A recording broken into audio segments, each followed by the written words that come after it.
आज से लगभग 50 साल पहले जब गौतम अडानी सिर्फ 17 साल के थे, उस समय उन्होंने अपने पेरेंट्स की बात मान ली होती तो शायद आज उनका नाम रिचेस्ट बिजनेसमैन में नहीं बल्कि किसी गली में जलेबी या पकौड़ी बेचने वालों के साथ जोड़ा जाता। आज गौतम अडानी बस कुछ सेकंड में लाखों इवन करोड़ों रुपए छापते हैं। ये कोई उनका लक नहीं है, उनके मेहनत का नतीजा है। आखिर वो कौन सा फैसला था जिसे गौतम अडानी ने मानने से इनकार कर दिया और कैसे वो फैसला उन्हें इतनी दूर तक ले आया? आखिर कैसे गौतम अडानी को कोई किडनैप करके उनसे 15 करोड़ रुपए मांगता है? और आखिर 26/11 को गौतम अडानी ताज होटल में क्या कर रहे थे, जानेंगे सब इस वीडियो में। उससे पहले अगर आप इस चैनल पर नए हैं तो इस चैनल को सब्सक्राइब कीजिए और बेल आइकन दबाना ना भूलें। गौतम अडानी का जन्म गुजरात के अहमदाबाद में हुआ था। वहीं कुल 7 भाई बहन थे, जिसमें गौतम अडानी घर के सबसे छोटे बेटे थे। जब गौतम अडानी पैदा हुए थे तब उनके पिताजी एक छोटा सा दुकान चलाते थे। घर की कंडीशन ज्यादा अच्छी नहीं थी, पैसे की तंगी हमेशा बनी रहती थी। उनके पेरेंट्स भी चाहते थे कि गौतम अपनी भाई बहनों की तरह पढ़ लिख कर कोई नौकरी करे जिससे उनकी लाइफ सेट हो जाए। लेकिन 17 साल की उम्र में गौतम अडानी ने वो रास्ता चुना जहाँ ना कोई डिग्री थी और ना ही कोई गारंटी। उन्होंने बीच में स्कूल छोड़ दिया और बिना किसी सहारे अहमदाबाद से मुंबई पहुंच गए। ना जेब में पैसा था और ना ही शहर में कोई अपना, बस एक ही चीज थी, बिजनेस को समझने की भूख। मुंबई पहुंचकर गौतम अडानी ने डायमंड कंपनी में वर्क करने लगे, जहां उन्होंने सीखा कि मार्केट कैसे काम करता है, कस्टमर के साथ डील कैसे की जाती है और रेडी माल को एक जगह से दूसरे जगह कैसे इंपोर्ट और एक्सपोर्ट किया जाता है। कुछ सालों बाद वो अहमदाबाद वापस आ गए और 1988 में गौतम अडानी ने इंटरप्राइजेस की शुरुआत की। शुरुआत में उनका काम था कमोडिटी ट्रेडिंग, जैसे अनाज और कोयला, और किसानों और सप्लायर से माल खरीदते थे और उसे फैक्ट्री या बाहर के खरीदारों को बेचते थे, जिससे उनका अच्छा खासा मुनाफा हो जाता था। 1990 के दौर में जब ज्यादातर बिजनेसमैन सिर्फ छोटे और सुरक्षित सेक्टर तक सीमित थे, तब गौतम अडानी ने पोर्ट्स, पावर, इंफ्रास्ट्रक्चर पर नजर डाली, जहां जोखिम बहुत ज्यादा था।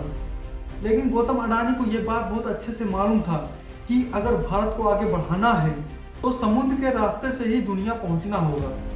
गुजरात का मुंद्रा पोर्ट, जो कभी रेत और सन्नाटे के लिए जाना जाता था, यह सिर्फ बिजनेस की सफलता नहीं थी बल्कि इस बात का सबूत था कि कभी कभी जोखिम लेना पूरी तकदीर बदल देता है।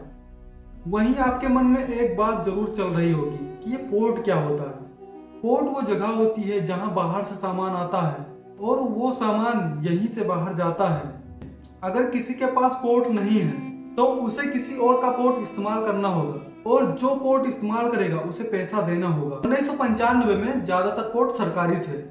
तब अडानी ने फैसला लिया कि मैं अपना खुद का पोर्ट बनाऊंगा।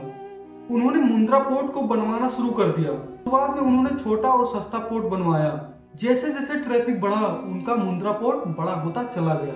शुरुआत में पोर्ट बनाने की लागत लगभग 500 करोड़ आई थी। 1999 में उन्होंने एक अलग दिशा में कदम रखा और अडानी बिल्डर के जरिए फॉर्च्यून ऑयल मार्केट में उतारा।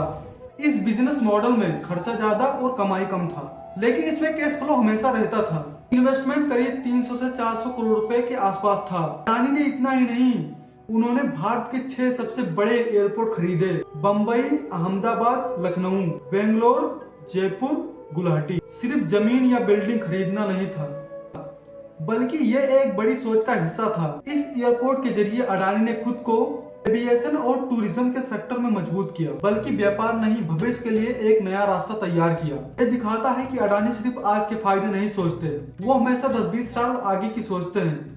यही उनकी सबसे बड़ी ताकत है। हर छोटी छोटी मौकों पर वो चौका मारते हैं। उन्होंने इतने सारे बिजनेस कर रखे हैं, अगर उनके सारे बिजनेस गिनवाने लग जाएं तो सुबह से शाम हो जाएगी। लेकिन उनके बिजनेस हैं वो खत्म नहीं होंगे। जैसे जैसे उनका बिजनेस बढ़ता गया, उनके दुश्मन भी बढ़ने लगे। 1998 में गौतम अडानी शाम के करीब 5 बजे क्लब से बाहर निकलकर अपनी पार्टनर शांतिलाल के साथ कार में बैठने वाले थे। तभी कुछ किडनैपर्स उन्हें बंदूक दिखाकर उन दोनों को किसी सुनसान जगह पर ले गए। गौतम अडानी को उस समय यह अंदाजा नहीं था कि हमारे साथ कभी ऐसा हो सकता है, इसलिए उन्होंने कभी सिक्योरिटी गार्ड नहीं रखा था। किडनैपिंग के बाद किडनैपर्स ने अडानी से 15 करोड़ रुपए की मांग की। जब ये सब घटना हो रहा था तो उस समय के वो 15 करोड़ आज के 80 करोड़ के बराबर है। आप खुद ही अंदाजा लगा सकते हैं कि कितनी बड़ी रकम मांगी गई थी। गौतम अडानी के किडनैप होने की खबर पूरे शहर में आग की तरह फैल गई। पुलिस कमांडो यानी एसजी कमांडो सबके सब अलर्ट हो गए। अब ये सब देखकर किडनैपर्स के पसीने छूट गए। उन्होंने कहा कि भैया अगर हम आपको पास में रखेंगे तो हमारी जान खतरे में पड़ जाएगी। इसके बाद किडनैपर्स ने उन्हें सही सलामत छोड़ दिया। इतना कुछ होने के बाद में गौतम भाई को सब कुछ समझ में आ जाता है कि सिक्योरिटी की जरूरत कितनी होती है। उन्होंने अपने घर के चारों ओर सिक्योरिटी फोर्स लगा दिए। आप लोगों को 26/12 अटैक याद है? अगर आप इसके बारे में नहीं जानते हैं तो मैंने इस टॉपिक पर पहले से ही एक वीडियो बना रखा है। मैं डिस्क्रिप्शन में लिंक दे दूंगा, आप जाकर देख लीजिएगा। ये वीडियो पहले पूरा देखिए। आप यकीन नहीं करेंगे, जब ताज होटल पर हमला हुआ था तो उस समय गौतम भाई ताज के अंदर ही थे। वह दुबई पोर्ट वर्ल्ड सीईओ के साथ डिनर कर रहे थे। डिनर भी हो चुका था और बिल भी पे हो चुका था और इसके बाद सभी लोग लॉबी की तरफ जाने वाले थे। तभी कुछ लोगों ने उनसे बातचीत करने को कहा तो सभी दोबारा कॉफी पीने बैठ गए। कुछ ही टाइम बाद ताज की लॉबी में फायरिंग होना शुरू हो गई। शुक्र मानिए उस दिन अडानी लॉबी में नहीं थे, नहीं तो आपको अच्छे से पता है कि उनके साथ क्या होता। उसी दिन गौतम अडानी और मौत के बीच केवल 15 फीट का फासला था। अगर आपने यहाँ तक ये वीडियो देखा है तो दिल से थैंक यू। और आपको इस वीडियो से क्या सीखने को मिला, साथ ही ये बताइए कि वीडियो का कौन सा पार्ट आपको सबसे बढ़िया लगा। और हाँ, याद से चैनल को सब्सक्राइब कर लेना। जब मैं वीडियो बना रहा हूँ तो मेरे चैनल पर 243 सब्सक्राइबर हैं और मैं जब वीडियो बना रहा हूँ तो मेरे चैनल पर सब्सक्राइबर 243 हैं और 1 साल के बाद में मेरा चैनल मोनेटाइज हो जाएगा। अगर इस वीडियो में कोई कमी है तो मैं अगले वीडियो में जरूर सुधार करूँगा। एक बार आप जरूर सजेशन दीजिएगा।